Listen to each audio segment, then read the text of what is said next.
Hello students. अब ये properties of indifference curve का एक क्वेश्चन देखते हैं, जो कि एक इम्पॉर्टेंट क्वेश्चन है, आता रहता है बोर्ड में काफ़ी।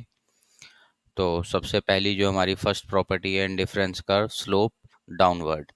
मतलब ये जो कर्व है जैसे यहाँ बनाया है, ये हमेशा डाउन की डायरेक्शन में ही आएगा, अप की ओर नहीं जा सकता। ये ऐसा इसलिए है क्योंकि इंडिफरेंस कर्व की डेफिनेशन कहती है कि इसके हर पॉइंट पे जो टेस्ट है या बेनिफिट है कंज्यूमर को जो मिल रहा है वो सेम रहना चाहिए।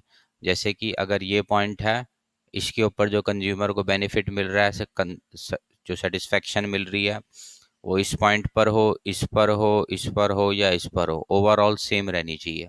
तो ये सिर्फ डाउनवर्ड कर्व्स में ही पॉसिबल है, क्योंकि डाउनवर्ड कर्व में अगर हम यहाँ देखें, जैसे यहाँ से जब वो यहाँ आया तो एक चीज़ उसकी कम हो गई, पर ये वाला एक्सिस वाला जो भी प्रोडक्ट था वो बढ़ गया।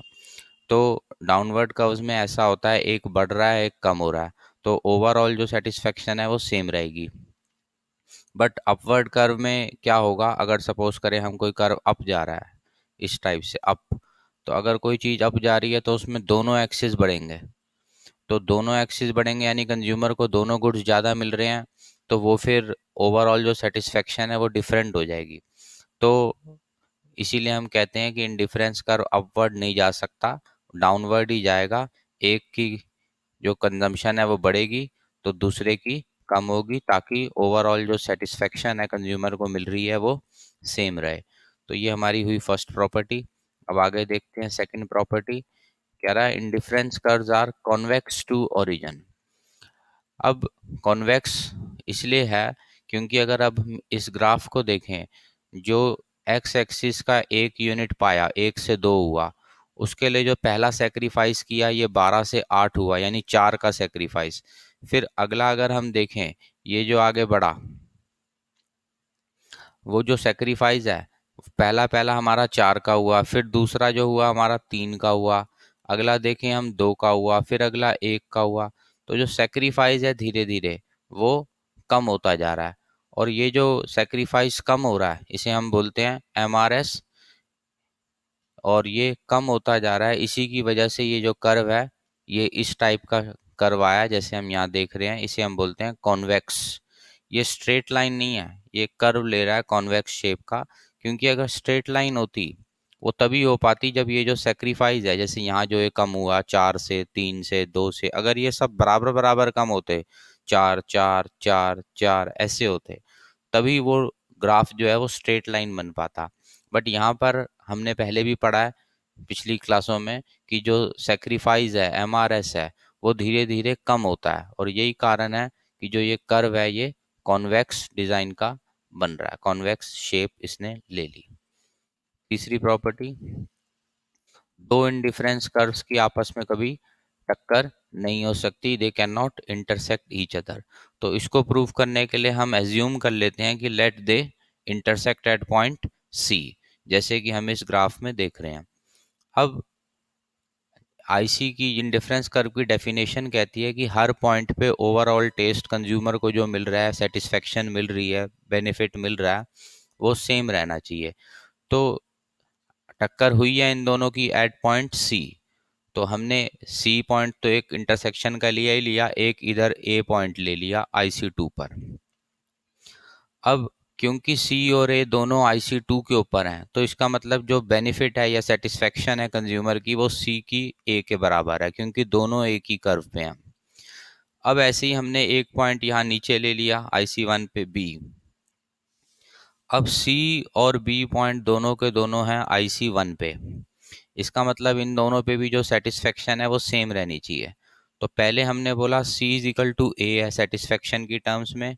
अब हमने बोला C is equal to B है, क्योंकि IC उनका सेम है, C और B का IC1। तो इसका मतलब C is equal to A, C is equal to B, मतलब A is equal to B, यानी सेटिस्फेक्शन एट A B के बराबर आनी चाहिए। बट अभी हम इस ग्राफ को अगर देखें तो A पर कंज्यूमर को यूज करने के लिए मिल रहा है OR Y का और ON X का, बट बी पर उसको कम सामान मिल रहा है, वाई वाला सिर्फ OQ मिल रहा है, और ये वाला तो चलो बराबर मिल रहा है। यानी कंज्यूमर कहेगा कि मुझे ए पॉइंट ज़्यादा अच्छा है, जबकि मेरी एजम्पशन कह रही है कि अगर दोनों की आपस में टक्कर हो जाती है तो ए इज इक्वल टू बी होना चाहिए। बट ग्राफ कह रहा है कि ए इज इक्वल टू बी नहीं है, ए ज़्यादा अच्छा पॉइंट है बी से, क्योंकि यहाँ कंज्यूमर को ज़्यादा सामान कंज्यूम करने के लिए मिल रहा है, ये वाला ज़्यादा। और बी पर तो वाई एक्सिस कम मिल रहा है, एक्स एक्सिस वाला तो माना दोनों में सेम है। तो इसका मतलब जो हमारी एजम्पशन थी वो गलत प्रूफ हो जाती है। तो अब अगली प्रॉपर्टी देखते हैं हम, फोर्थ, कि हायर इंडिफरेंस कर्व जितना ऊंचा हाइट का होगा उतना कंज्यूमर को ज़्यादा सेटिस्फेक्शन या बेनिफिट दिलाएगा। ये तो काफ़ी डायरेक्ट है, आसानी से ही पता चल रहा है ग्राफ देखते ही कि दो आईसी हैं, एक नीचे हाइट का है, एक ऊंची हाइट का है। अब इस ग्राफ को अगर हम देखें, ऊंची हाइट पर है IC2, छोटी हाइट पर है IC1। IC2 पे अगर हम देखें तो एक पॉइंट लिया हमने Q, तो क्यू पे अगर हम यहाँ देखते हैं तो वाई भी ज़्यादा मिलेगा कंज्यूमर को, लाइन लगा के अगर हम ऐसे देखें, और एक्स भी ज़्यादा मिलेगा। और अगर नीचे हाइट वाले आईसी को देखते हैं, जैसे ये IC1, यहाँ से अगर हम ग्राफ लाइन बना के देखें तो वाई भी उसको कम मिल रहा है और एक्स भी कम मिल रहा है। और हम एक चाहें तो यहाँ पर भी एक नया आईसी बना के देख लें इतनी ऊंची हाइट पर, तो वहाँ अगर हम कोई पॉइंट लेंगे तो वहाँ वाई और भी ज़्यादा होगा और एक्स और भी ज़्यादा होगा। तो कहने की बात यह है, जितनी हाइट ऊंची बढ़ती जा रही है आईसी की, यहाँ से इधर बढ़ते जाएंगे, उतना उसको एक्स एंड वाई गुड्स जो हैं यूज़ करने के लिए वो ज़्यादा मिलेंगे।